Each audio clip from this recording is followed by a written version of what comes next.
Hi guys, I'm Eliza Wood, this is my channel, and let's talk about inspiration. So, for a while now, I have been following a creator named Firefly Path. I was originally following her on Facebook, and then I started following her on Instagram, but she is a creator who makes these fantasy gowns. I've seen a lot of her work on like going to weddings and just princessy vibes and fairies and just, I love her stuff. But her stuff is one, expensive, and two, not particularly wearable for the everyday fantasy. And as much as I would like to own something of that caliber, I am not quite there yet. For now, I'd like to focus on my everyday fantasy, especially because it's a little bit more affordable. But then, just recently, she came out with a velvet dress that is a short dress, and it's buttoned in the front, it's got a belt, it's got like underdress, and it's super cute and I love it. And I was like, oh my gosh, it's an everyday dress that I can actually wear.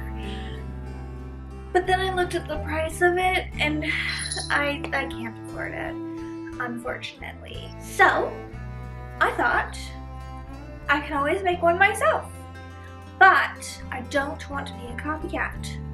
So I decided I was going to make one of a similar style, but not exactly the same. So I plan to keep the parts of it that I was like super in love with. So that's the velvet fabric, the empire waist, the buttons down the front, but I intend to change some things to make them a little bit more my style. And that includes a skirt. I want a high-low skirt, those are my favorite kinds, and also the sleeve. I want to change it to be a little bit more poofy or voluminous. Of course, all these changes are dependent on the amount of fabric I have, because I only have a certain amount and I can't get any more. So the first thing I need to decide is figure out the pattern. Normally I like to draft my own pattern because I hate pre-made patterns. They never really turn out right for me. But recently I've been struggling a little bit with actually finishing projects because it's just not looking right. And the main reason for that is because I have no actual training. Everything that I've learned on my own, and since I skipped straight from the pre-made patterns, I went to the drafting my own patterns. I'm sure there's things that are basic knowledge that I'm missing. So I decided to bite the bullet and actually use a pre-made pattern. But of course I can't just do something simple like using an entirely pre-made pattern. So I decided to combine 3 different patterns. Of course I can't at the moment find all the patterns that I used for this project, so I will put a picture up of them as I describe them. So what I decided to do is use a coat pattern that I have that has a very low neckline, just like the Firefly Path neckline. It's kind of scooped underneath the bust rather than on the bust, so that's why you have to have an underdress. So I decided to use that coat pattern but with an empire waist, I believe, if I'm remembering correctly. And I used a Regency style pattern for the skirt because it was already going to be at the empire waist, so I figured I can just use that skirt, and I thought it would be pretty voluminous and it would get across what I was wanting.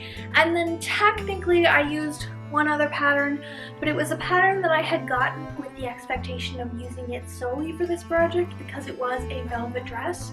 But then looking at it again, I decided that it was ugly and I hated it, but I did use it just to figure out the length of the skirt because it was the perfect length, I thought, for the skirt that I wanted. So in order to make the length of the skirt, I did use this pattern just to figure out length.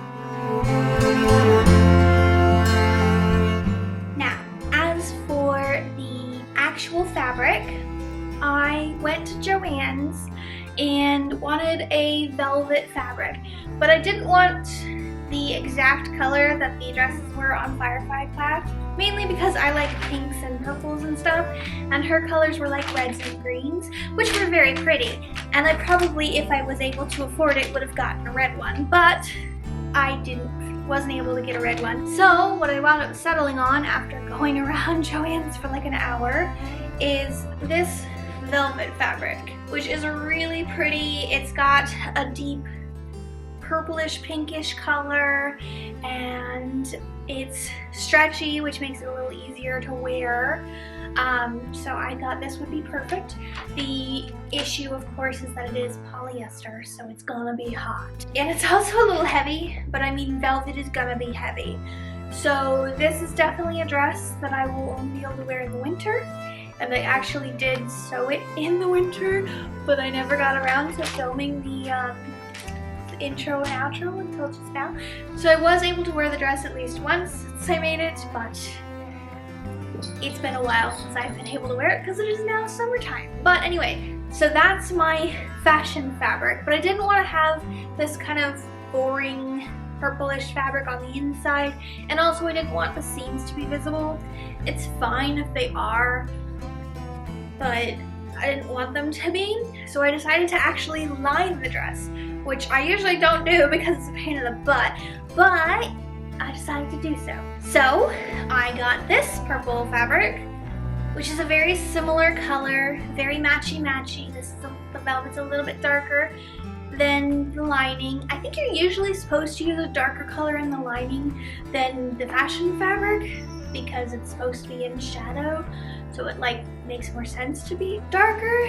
But this is the color I found and I liked it, so I was gonna go with it. Now, one thing that I did not realize would be an issue, but I probably should have, is that this fabric is not stretchy in any way, shape, or form. I think it only stretches a little bit on the bias.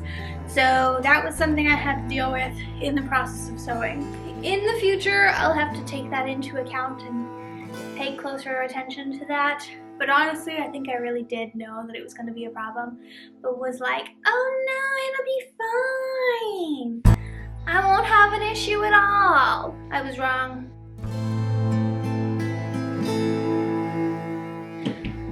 Unfortunately, I apparently can't do a YouTube video without losing some of the film. I don't know how this keeps happening, but my film just keeps disappearing.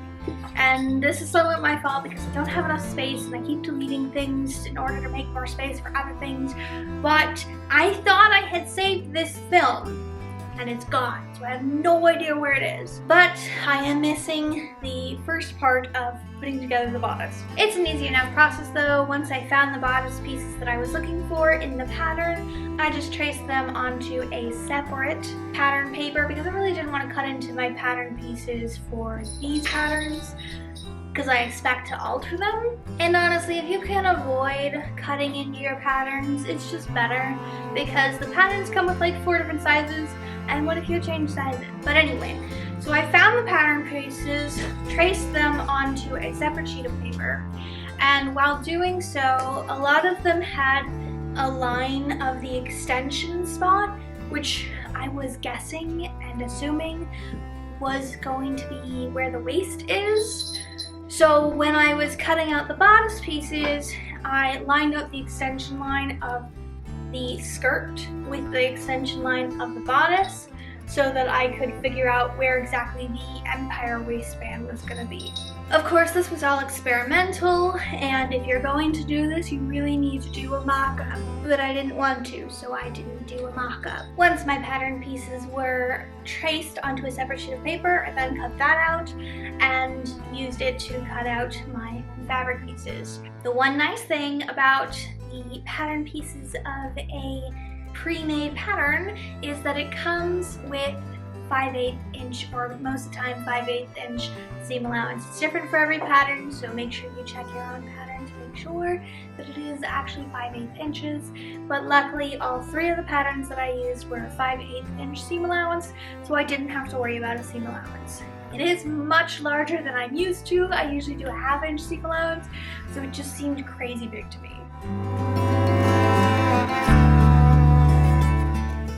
So earlier I was talking about how I was a little concerned about making this dress because I didn't want to steal somebody else's design, and I intend, and I still intend, to change it a little bit. Like the sleeves are going to be changed, and the colors changed, and the buttons are slightly different, and all very minor changes. And I was thinking, is that gonna be enough? Or am I going to be still stealing this girl's design? So I was looking again at her design. She was, at the time of filming this, I believe it was a short stock thing that she only had a certain amount to sell, so I don't know if it's still for sale, but at the time of me filming this, there was still some in stock, so she was selling this dress.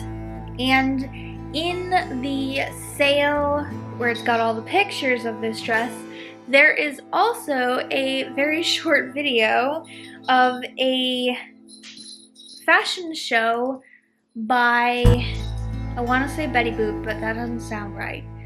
But a fashion show from 1990 something, which has this dress. Slightly different. There's some things like it doesn't have an underdress, it has just a full dress, but it's got kind of the same idea to it. And she very much says, yeah, this is based off of this other dress. And I'm like, well, that makes me feel not so guilty anymore, because I am not stealing an original design. I am heavily inspired by a design that was heavily inspired by another design. So I don't feel nearly as bad about making this dress now and posting it on YouTube. So there. Once the bodice is done, it's on to the sleeves. Now, I wanted to do a very specific kind of sleeve. It's called a split bishop sleeve. So it's got kind of the volume of a bishop sleeve, which is one that's kind of a little bit more fitted at the top, but it comes out and blooms out around the wrist. But a split bishop sleeve is open at the armhole. It's got the volume, but it's also got a little bit of interest because you can see inside of it. I don't have any patterns for bishop sleeves, but they're relatively easy to make. But also I was kind of really liking the kind of split sleeve Regency gowns we're having. So the Regency gown had a poof sleeve that was short sleeve, and then attached to it a long sleeve that was fitted. So what I wound up doing is I cut out the top portion as is, and then the plan is to use the bottom portion of the Regency sleeve, but there is one problem with that. A seam allowance for those kinds of sleeves, and most sleeves in the patterns, is usually on the underside of the arm. So this is my seam that I'm running my finger along. You can't probably see it because it's on lace, but the seam is usually on the under part of the arm, which is not going to work for my split bishop. So what I wound up doing is cutting the pattern in half and then moving it so where the seam allowance would have been is now attached, and then the other sides is going to be where the seam allowance goes. I don't know that this was really necessary because the sleeve pattern is pretty much a rectangle with a little bit of a curve down at the bottom, because on this particular pattern it does slightly cover the hand, but I could have just figured that out on my own. I didn't really have to cut the whole pattern to do it, but I was gonna do it no matter what. So I cut the pattern in half, flipped them over, and then I had a sleeve with the seam allowance at the top of the arm. But that's still a fitted sleeve. So next what I wanted to do is a slash method. That is where you cut the pattern lengthwise, starting from where you want to have the most volume and going up to where you want to have no added volume. And that would be the top of the sleeve for me. So at that point, you do not want to finish the cut. You're going to go all the way to the top of the sleeve, but do not finish the cut. Once you've added multiple slashes into the sleeve, you can open up the sleeve in a V kind of motion, and that will give you much more volume down at the bottom of the sleeve. and leave the same amount of width at the top of the sleeve. And another thing you can do is add a little bit of a curve to the bottom of the sleeve if you want to give it a little bit more volume at the top. Because if you're thinking about it, the kind of bell sleeves, they look really pretty because of the volume. But if you have volume all around the sleeve, it's just going to want to kind of fall down instead of keeping its volume. But if you just put volume at the top of the sleeve where it's actually going to be pretty visible, then it won't have the tendency to fall down. Now originally I was planning on taping the cut pattern onto another sheet of paper and then having that available for me to trace onto the fabric. But honestly, it just seemed like too much work. I really didn't want to have to bother with doing all of that. And honestly, I'm never going to keep that sleeve pattern. I remake sleeve patterns all the time. Every single time I do this, I always remake it. So I just decided to lay the spread out onto the fabric and pin it all down so that I could just cut from there. And then using the one piece of fabric that I have already cut out, I then use that as my pattern for the rest of my fabric. And now that I have all my sleeve pieces cut out, I can sew them together, starting with the cap sleeve. Now because the cap sleeve is specifically from this Regency pattern, it does this interesting thing where the lining fabric is actually smaller than the fashion fabric. That is so that you can gather the fashion fabric into the lining fabric and not have to worry about too much excess volume in your armhole. Because the more pleats and things that go in your armhole, the harder it is for your arm to get into it. So once the lining and the cap sleeve are sewn together, I can gather them into the armhole.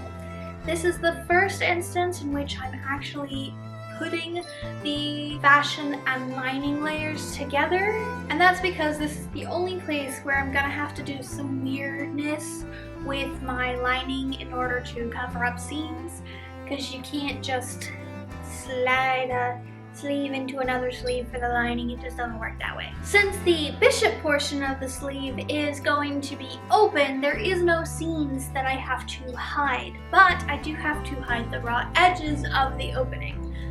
Instead of sewing this particular part into a tube as I would normally do with the sleeve, I attach the lining to the sleeve on the sides of the pattern. I don't have to worry about the bottom of the sleeve because I intend to cover that with a cuff.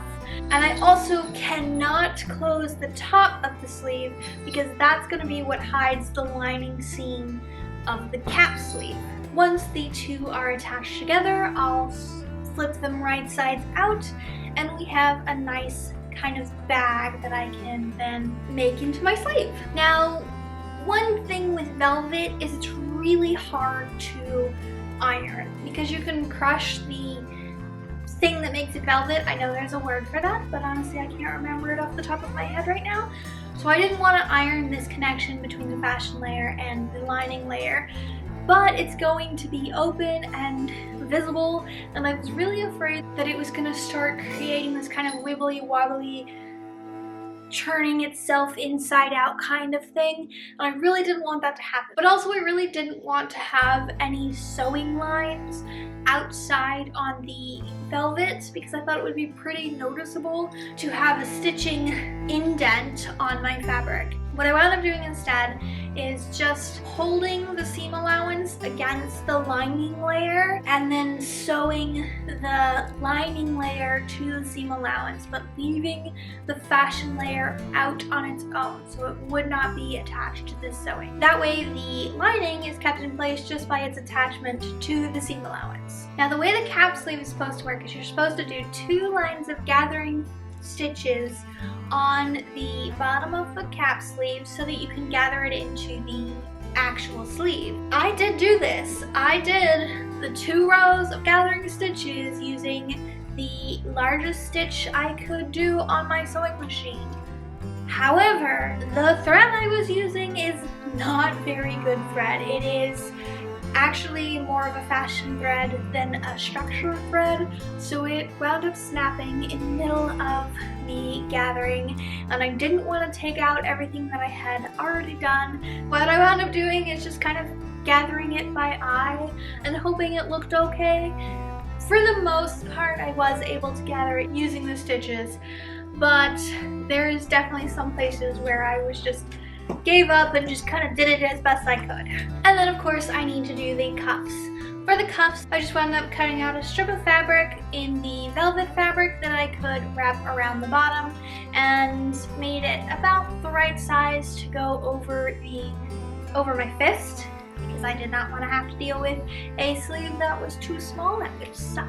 And then I again gathered the bottom of the sleeve into the cuff. At this point I was too annoyed with the whole gathering threads not working, so I just did it all by eye. It's fine, it all worked out in the end. But I didn't want there to be any visible stitching for the cuff, so once the outside was sewn around the bishop sleeve, I then turned it around the inside so that the raw edge was covered by the velvet, and then I hand sewed it because I can't do a single project without some sort of hand sewing. Now, finally, it is time to line the whole dress.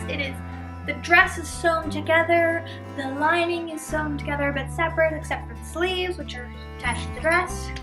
We just need to add the lining in. So I took the fashion layer and the lining layer, put them right sides together, and I did my best to line them up.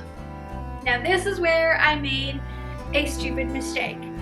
This is where the stretch fabric and the non-stretch fabric is a big deal. What had happened was I attached the two fabrics together, but on the skirt portion of the fabrics, I noticed that the stretch velvet was hanging a little lower than the non-stretch fabric, and I figured, oh shoot, this just means that there's some sort of an issue with my pinning, so I messed with the pinning a little bit, made it so it fit together, it was all the same length, but the velvet was a little wibbly wobbly. But I figured it's fine, that's how it's supposed to be. Once it's sewn together, it'll be fine, you won't see the wibbly wobbly. I was incorrect. What I should have done, I should have just let the stretch velvet sit where it wanted to be, and after lining everything together, cut the fabric shorter. Once my lining fabric is sewn to the fashion fabric, it's just a matter of turning it right sides out, which is actually a pain in the butt because trying to get all of that fabric through the armhole of the lining fabric is a lot, and it's also confusing, but it worked. I got it eventually, and it's right side out now. So I tried on my jacket, and you can't really see the bottom, but I am happy with the way it's working. I just wish that I had given the skirt a little bit more volume. I like the sleeve being open like this, so I'm happy with that. I still have to finish the other cuff, and then I have to figure out a closure. As you can see, I'm holding it shut. So that is the process for today, but pretty much everything else, other than if I decide to do buttons, a buttonhole, is going to be hand sewing, because I need to hand sew this, and I need to hand sew the armholes, but I may not do that today. I might do that tomorrow. But for now, this is the progress, and I think I do really like the top. I just wish that I had given the bottom a little bit more volume. I think it'll be okay though if I put like all the decorative details on it. It won't look so plain on the bottom. But there's still the raw edges of the armhole that we need to cover. And here's where I made another rookie mistake that I could have fixed but didn't feel like going through the process of fixing.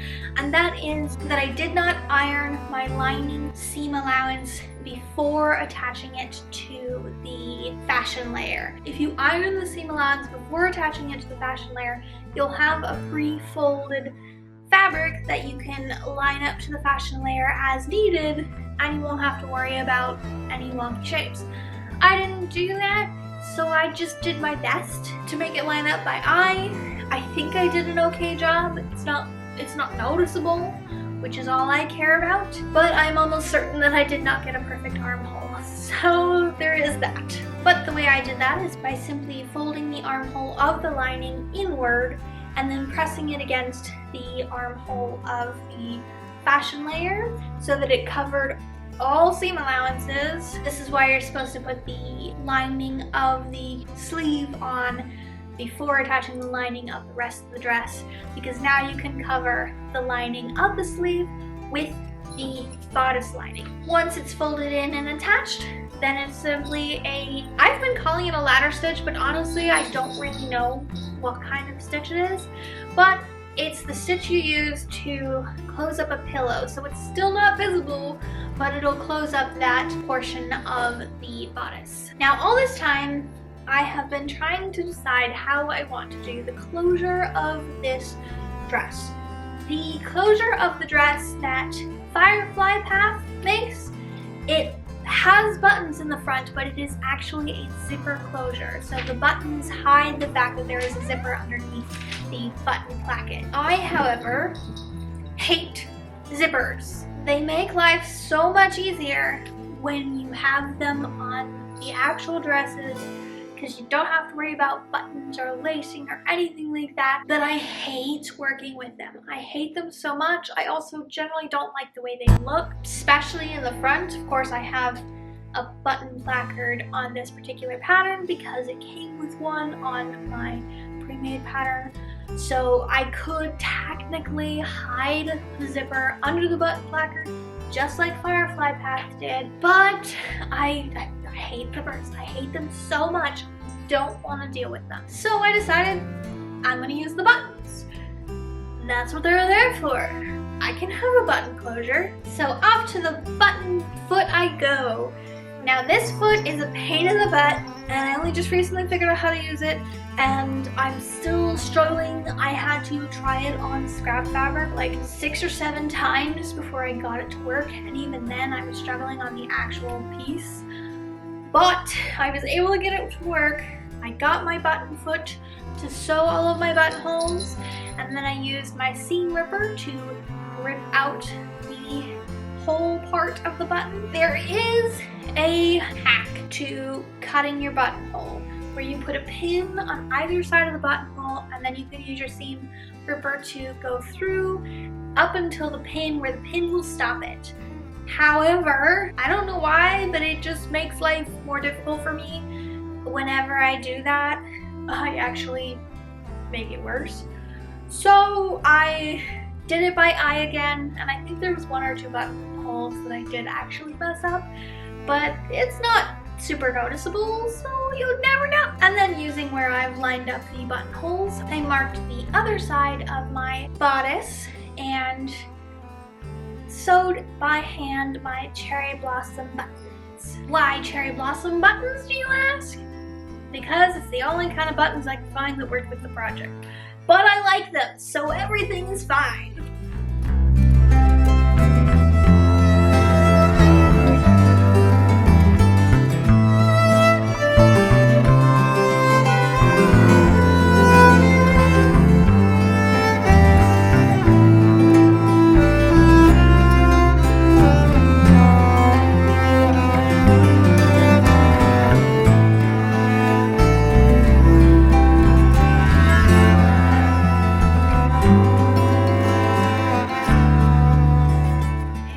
Done!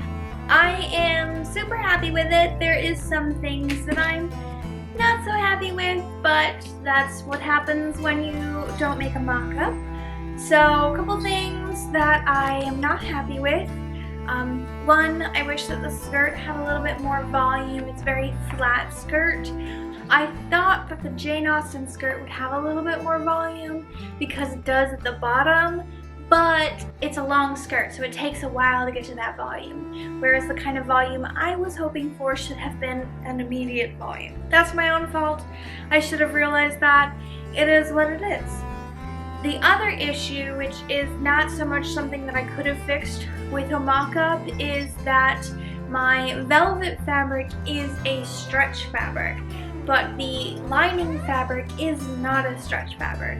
So at the bottom of this dress, it's got a little bit of some weird wrinkling on the velvet side because the velvet wants to be longer than the lining. And I probably should have just let it be longer and cut off a little bit of the bottom of the velvet and just been done with it.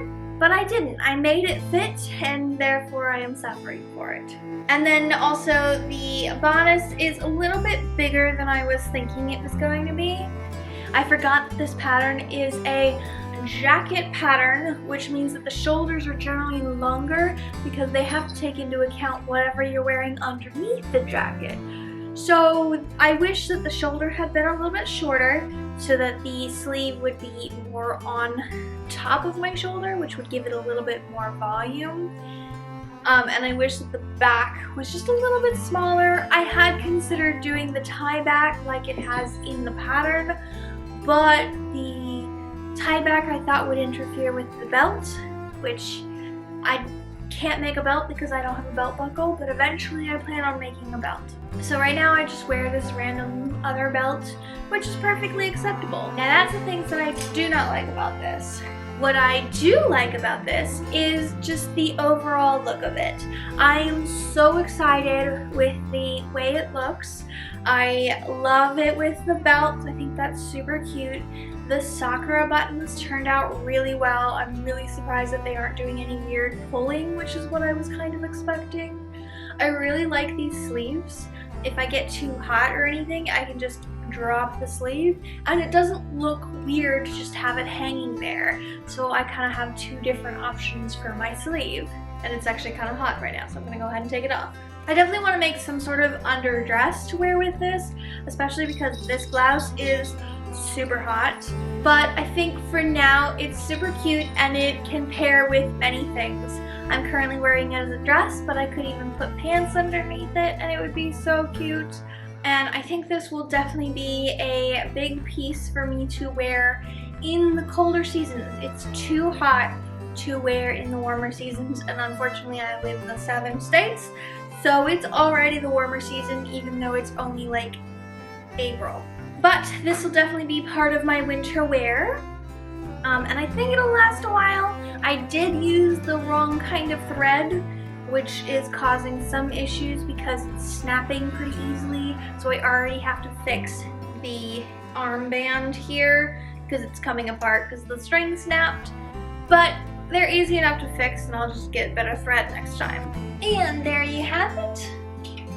My velvet dress, heavily inspired by Firefly Path. I will put a link to her Instagram down below because I don't know that she has a YouTube, but I do want to link her in some way, shape, or form. I'll also put a link to my own Instagram where you can see this project as well as some others. I do have several actual projects that are completed that I intend to post the YouTubes for. I just have to film the intros and outros and then they'll be postable. I've been putting it off, but hopefully I will be able to do it. So if you're curious about my next project, go ahead and subscribe. If you liked this video, hit the thumbs up. And if you have any questions, comments, concerns, or suggestions on ways I can improve, please leave it down below. I hope to see you again next time. Bye! No! Oh! Firefly Path? The Firefly Path. I don't know why I'm struggling to say her name so much. Are you joining me? You want to be part of the video? Down below. Hey. That was rude, ma'am. My cat just knocked over my shake. Now I have to hold it in a cup because it's leaking. And I also have to finish it really quickly because it's leaking. So